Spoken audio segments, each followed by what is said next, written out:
All right, we are here with head coach Glenn Caruso following today's 34-24 win in the Pioneer Football League opener against Stetson.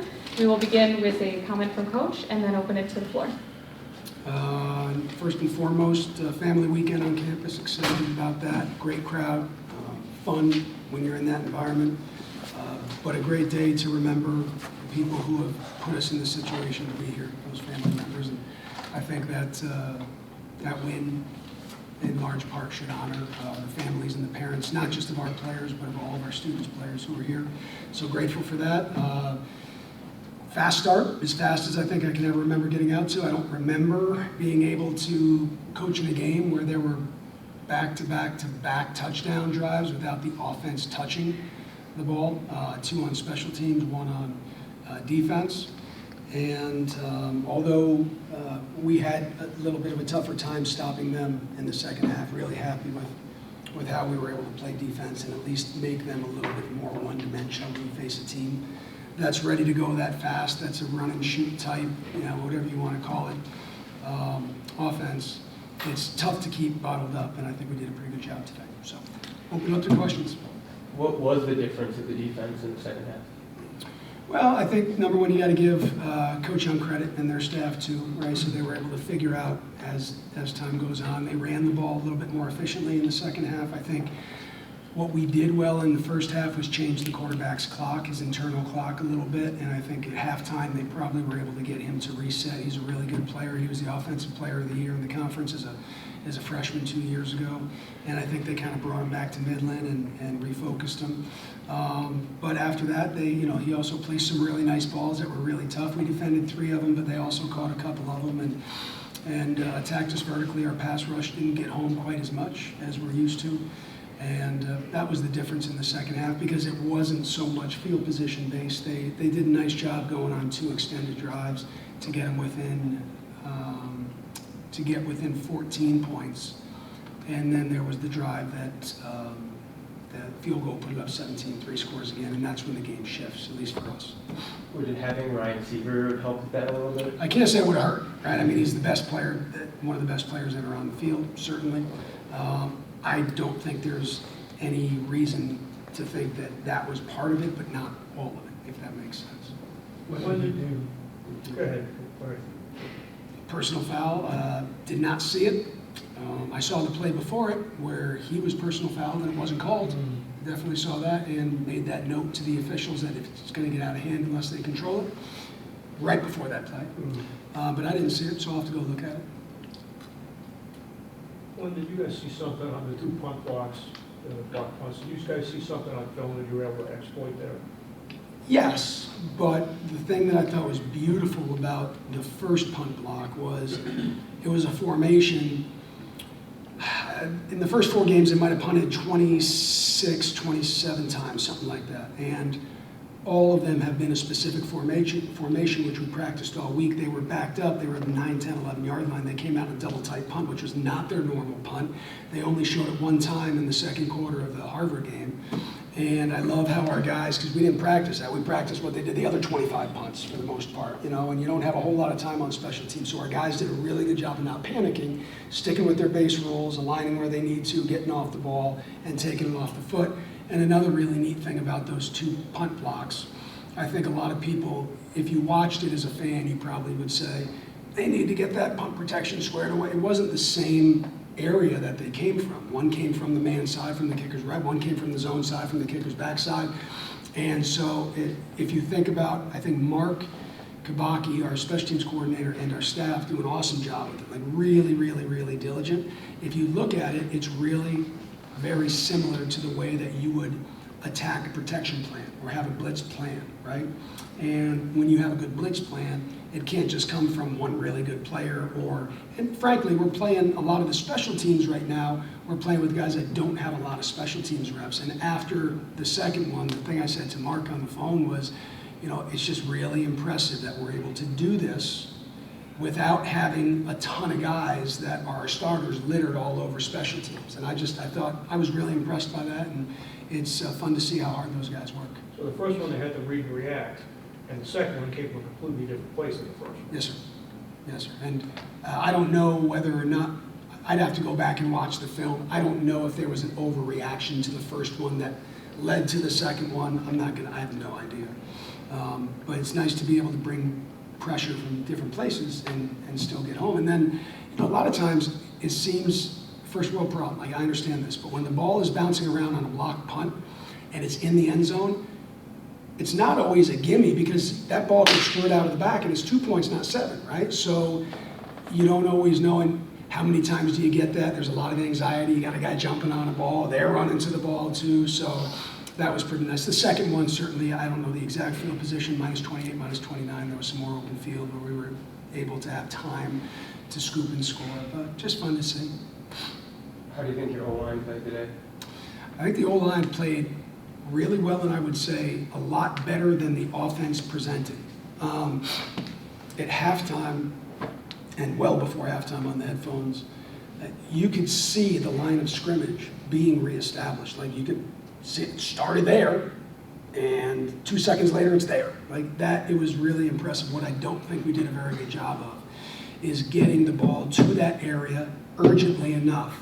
So we did it other ways where some was with the quarterback, where it wasn't always in Hope's hands or Gabe's hands or Joey's hands or whoever's hands. And so the scheme on the whiteboard looked good, but the application of timing of that on the field was not as good as the offensive line's blocking was. And there was even we had a few issues early. Like, I was just livid. You probably heard me from the sideline. They did a really good job of wrong arm in the power, backside guard, pull play, fullback goes to kick him out, and they throw the wrong arm in there to make it bounce and bubble and spill. And our guard kept getting caught inside of it. And it happened twice, and it drove me crazy. We made the correction, and the guys did a really good job of figuring out how they were going to try and play us and defend us, and credit them for doing that, and then coming back with the compliment to it. And it wasn't a complimentary play. It was just a complimentary technique and way in which they ran it. So long answer to, I think, really well. I don't think we capitalized on it enough as well as they played. You talked about this team needing to find some consistency. Is that kind of the next step now that you won the game, obviously, and that's most important, but next step is to try to get more consistent on all phases of the game? I mean, you've covered us long enough to know that playing well is the ultimate goal, right? That's the ultimate goal. If we do that, scoreboard takes care of itself. But simple answer, yes, we have to be much more consistent. Now, a couple things go your way early. Like, regression to the mean is going to tell us if you block 2 punts in the fourth quarter, you're not going to block 8 in the game, right? It's not going to. There's going to be regression to the mean when you overachieve, and we have to be able to pull from other parts of our team when that happens. A run game that can keep the defense off the field, stopping the run game, which getting teams to 3 and outs and punting. So those are the different levers that, if you want to comprehend, if you want to win in different ways, be dynamic, a word I used a lot, you've got to be able to do that. Because to think that you're going to have, I don't know how many turnovers we had. Maybe we were +3. Do you guys know? Let me just look right here. So yes, 3 interceptions, no fumbles, so we were +3. I think that's probably the most telling stat right there. There's some predictors of success in our program that are strong, very strong. I'm talking 91st, 92nd percentile, but that's the top one right there. So. Well, you guys are coming off a result that's never happened here under you. What was the attention to detail and the focus like in the last week or 10 days of practice? Pat, it wasn't as hard as it was hard because we came off a loss, right? That doesn't happen here all the time, right? So that's hard emotionally, but it's not difficult logistically when you think you've been around us long enough to know that even when you win a game, I'm going to go back into the locker room and say, boy, we have a lot of work to do, right? And that's not meant to be malicious and say, oh boy, we're not very good. It's meant to give the players the control and the power, to empower them to know that they can get better and they control their own opportunities, right? So when that's how you do things, when that is your program, then when you have a game like last week, it's not something out of the realm of normalcy. It's homeostasis. It's not good, but we need to get back to work. So it allows us to get focused back on the process a little quicker. What about your quarterback play? What about it?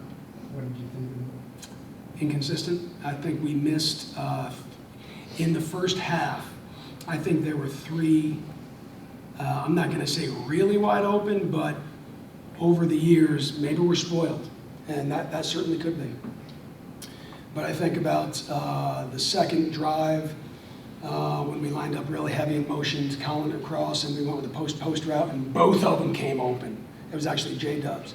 J-Dubs came open and Patty Wagner came open. We had a really nice zone vertical boot that was called in the second quarter, and they were playing the run. They were selling out to play the run, and Patty Wagner's wide open. We don't hit him, right?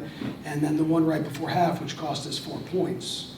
We took the field goal instead of the touchdown, and I think that was a failure on my part. Just the clock management was clean, but we only had one timeout at the end with 9 seconds. It made 12 seconds, and we could have been finer, and we weren't finer early in the drive because we didn't want to give the ball back to the other side because they had timeouts too. But to be on the 9-yard line and Matt Rink is wide open on a bootleg, like wide open on a bootleg, and we don't hit it, those are things when you talk about, you ask about consistency, that's where it has to start, is just simply doing the routine things routinely. And it's going to be really tough sledding if we have to continue to manufacture ways to win like this, and you're not going to count on 3 non-offensive touchdowns. I mean, I don't know when the last time that happened, maybe 2010, off the top of my head, maybe 15 versus Wabash, but it doesn't happen very much. Did Rosberg's injury prevent him from coming back? Did. Is it something that could linger? I have no idea. When I'm done here, I'll go in and talk to the professionals and find out, but I don't know. Any other questions? Seeing none. Thank you, Coach. All right, thank you, appreciate you. All right, everyone, we are joined by senior running back Hope Adebayo and sophomore defensive back Dan Jewett? Junior. You aged, I'm so sorry. We open it to the floor for questions. I hope you've been out for a couple of weeks now. Yeah. How did it feel to be back out there? Felt good. Felt really good. Thankful for the O-line. They played their butts out today, so that made the job easy. But felt good. The trainers just been working, so I'm just excited to be back. How did it feel to have Gabe and Jacob Williams back with you? Those two guys are honestly my rocks, honestly, and they hold me stable and they keep me right. So having those two guys back was huge. Dan, what was the energy like on defense when it felt like Stetson's offense just couldn't get off the field and you guys just kept scoring special teams defense and keeping them on the field? So as far as how it started out, or how Yeah, how you started out first. you know, it felt good. It felt good to come out strong and, you know, put some points on the board early and, you know, just really just get back to ourselves. The biggest thing is we just want to be ourselves and, you know, going into conference play, that's what we did. Hope, were you guys just sitting on the sidelines itching to get onto the field, or what was the energy like watching that? Yeah, oh my goodness, we were. At least I was. But super thankful that back-to-back plays, just touchdowns. And when you can get on the field and it's already 14-0, that's exciting. So the defense played their butts out today. So thankful for them for that. Hope it just seems like the offense is just a little off kilter. It's kind of been there all season. What do you think has to happen to make it improve? The little things. We got to keep doing the little things. And everyone we're doing our jobs. And we're just working on that. And that's something that will get figured out. We have amazing coaches that will figure it out. We're thankful for how the defense and special teams played today. But yeah, we will get it figured out. But it's a must. And we will. Any other questions? No more. Thank you, guys. Thank you.